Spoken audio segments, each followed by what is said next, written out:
T70 studio YouTube channel நேயர்கள் அனைவருக்கும் வணக்கம். இந்த பதிவில் புதன் நட்சத்திரத்தில் பிறந்தவர்களுக்கு சனி வக்கர பெயர்ச்சி பலன் காணலாம்.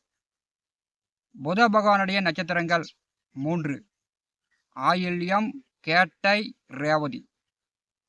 இந்த வருஷம் 2026ஆம் வருடம் டிசம்பர் மாதம் 10-12-2026 வரை சனி பகவான் வக்கரகதியில் செல்கிறார்.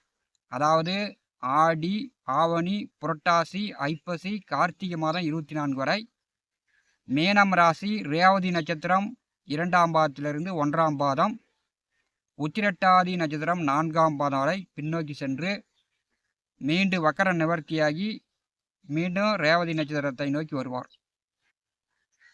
இப்போ பார்த்தீங்கன்னா ஐப்பசி மாதம் 14 வரை ஆயில்யம் நட்சத்திரத்திலே குரு பகவான் உச்சமாக சஞ்சாரம் செய்து 9ஆம் பார்வையால் சனி பகவானை பரிசுகிறார். ஆயில்யம் ஆதிசேஷன் நட்சத்திரம். பார்த்தீங்கன்னா விஷ ஜந்துக்களால் தேல், பூரா, நண்டோகுழி, பாம்பு இது பார்த்தீங்கன்னா மக்களுக்கு அடிக்கடி கண்ணுக்கு தென்படும். விஷ ஜந்துக்கள் தீண்டவும் செய்யும். அதனால் கிராமப்புறங்களில் இருப்பவர்கள் ஐப்பசி மாதம் 14 வரை கொஞ்சம் கவனமாக இருக்கணும். புதனுடைய நட்சத்திரங்கள் 3: ஆயில்யம், கேட்டை, ரேவதி. இது பார்த்தீங்கன்னா நீர் ராசியில் 3வது நட்சத்திரமாக 1, 2, 3, 4 பாதமும் முழு நட்சத்திரமாக அமர்ந்திருக்கிறது. இது பார்த்தீங்கன்னா தனுசு மண்டலத்தை இயக்கக்கூடிய நட்சத்திரங்கள்.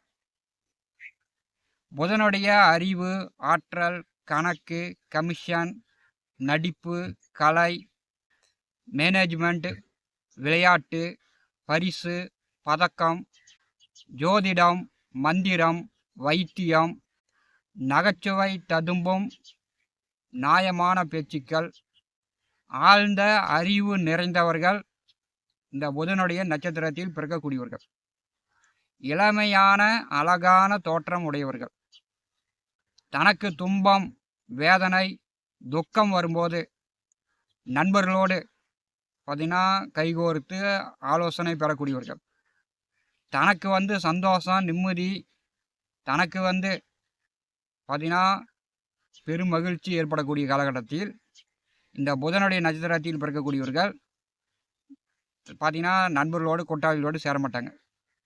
தனக்கு துக்கம், வேதனை, துயரம் வரக்கூடிய காலகட்டத்தில் தான் நண்பர்கள் கூட்டாளிகளோடு இவங்க சேருவாங்க.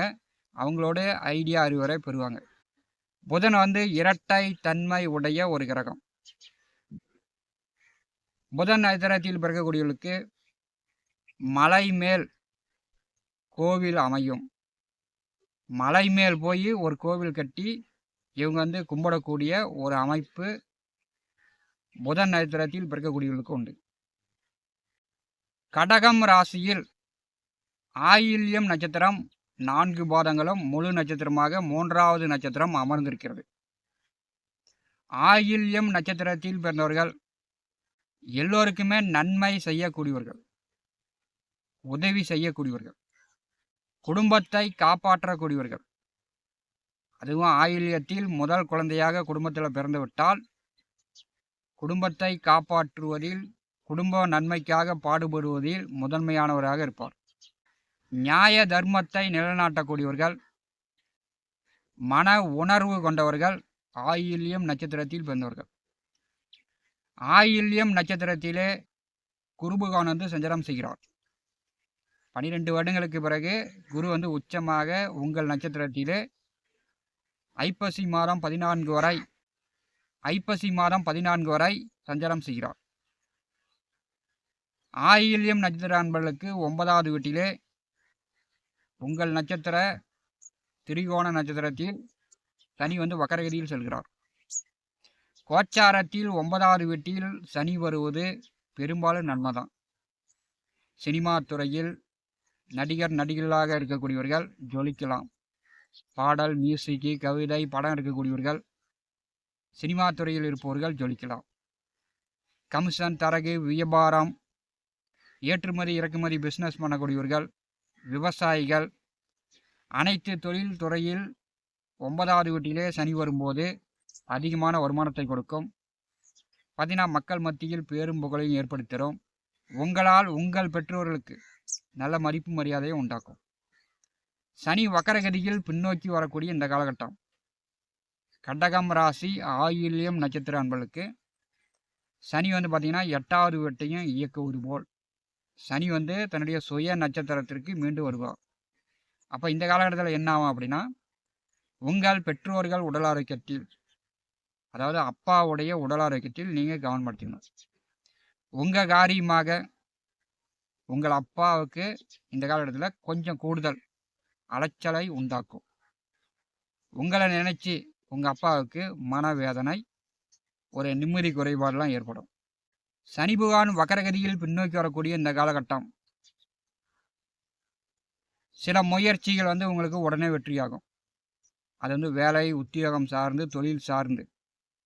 திருமண காரியங்களில் பார்த்தீங்கன்னா ஐப்பசி மாதம் 14 வரை திருமண காரியங்களில் சில தடங்கல்கள். ஏன்னா உங்களுக்கு ஜென்ம ராசியிலே குரு அமர்ந்திருக்கும் போது திருமண விஷயமாக வரன் பார்க்கக்கூடியவர்கள் வரன் பார்த்துக்கிட்டு இருந்தால் கொஞ்சம் தடையாகவும் தாமதமாகும்.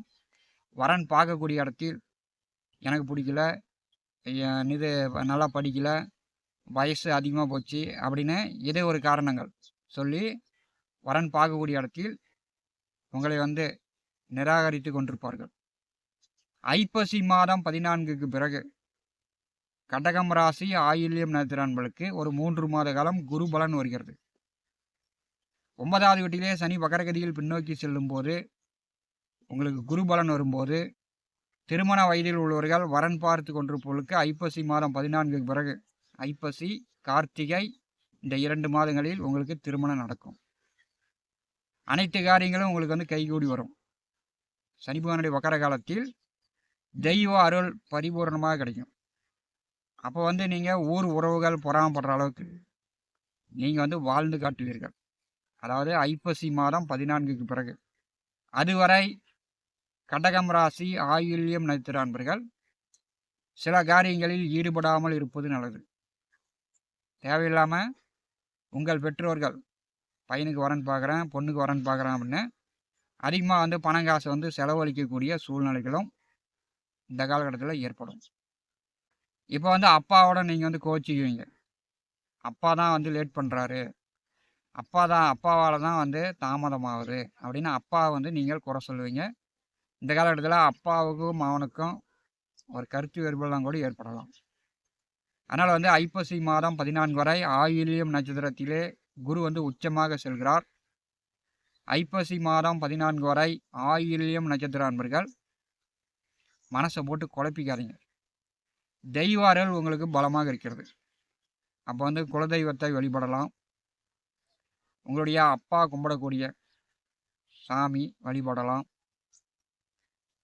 கடகம் ராசி ஆயில்யம் நட்சத்திர அன்பர்களுக்கு வேலை, தொழில், உத்தியோக ரீதியாக நல்ல வருமானம் உண்டு. பணம் சம்பாதித்து கொள்ளலாம். ஏன்னா உங்களுக்கு அஷ்டமச்சனி முடிந்து பாக்கியத்தில் தான் சனி பகவான் செல்கிறார். ஆயில்யம் நட்சத்திர அன்பர்களுக்கு சுபகாரியங்கள் நடப்பதற்கு ஐப்பசி மாதம் 14க்கு பிறகு. சனி பகவான் வக்கரகதியில் பின்னோக்கி செல்லும் போது வெளிநாடு செல்லணும், அது வேலைக்காகவோ படிப்புக்காகவோ வெளிநாடு செல்லணும் அப்படின்னு காத்து கொண்டிருப்பவர்கள் இந்த காலகட்டத்தில் முயற்சி செய்யலாம். வெளிநாடு போய் வேலை பார்ப்பீங்க. வெளிநாட்டில் வேலை செய்யக்கூடியவர்களுக்கு இந்த காலகட்டம் கொஞ்சம் கூடுதலாக உழைப்பு இருக்கும். கொஞ்சம் மன அழுத்தம், மன நிம்மதி குறையக்கூடிய ஒரு காலகட்டமாகவும் இருக்கும். ஏன்னா உங்களுக்கு ஜென்ம ராசி ஜென்ம நட்சத்திரத்திலே குரு வந்து சஞ்சாரம் செய்து கொண்டிருக்கிறார். அதிகமாக வந்து நீங்கள் வந்து மரியாதையை எதிர்பார்ப்பீங்க. அது வந்து வேலை செய்யக்கூடிய இடத்துல இருந்தாலும் சரி, உங்கள் குடும்ப நபர்களிடம் இருந்தாலும் சரி, அதிகமாக வந்து மரியாதையை எதிர்பார்க்கும்போது மரியாதை இழப்பு உங்களுக்கு ஏற்படும் போது உங்களுக்கு மன அழுத்தம் இந்த காலகட்டத்தில் வரும். சனி பகவான் வக்கரகதியில் பின்னோக்கி செல்லும் போது வண்டி வாகன பயண போக்குவரத்தில் கார்த்திகை மாதம் 24ஆம் தேதி வரை ஆயில்யம் நட்சத்திர அன்பர்கள் கொஞ்சம் பொறுமையாக போயிட்டு பொறுமையாக வர்றது நல்லது. சனியுடைய வக்கர காலத்தில் கார்த்திகை மாதம் 24 வரை வண்டி வாகன பயண போக்குவரத்தில் கொஞ்சம் கவனம் போயிட்டு கவனமாங்க. மற்றபடி சனியுடைய வக்கர காலம் கடகம் ராசி ஆயில்யம் நட்சத்திர அன்பர்களுக்கு ஒரு மேன்மையான பலனை கொடுக்கக்கூடிய ஒரு காலகட்டம்.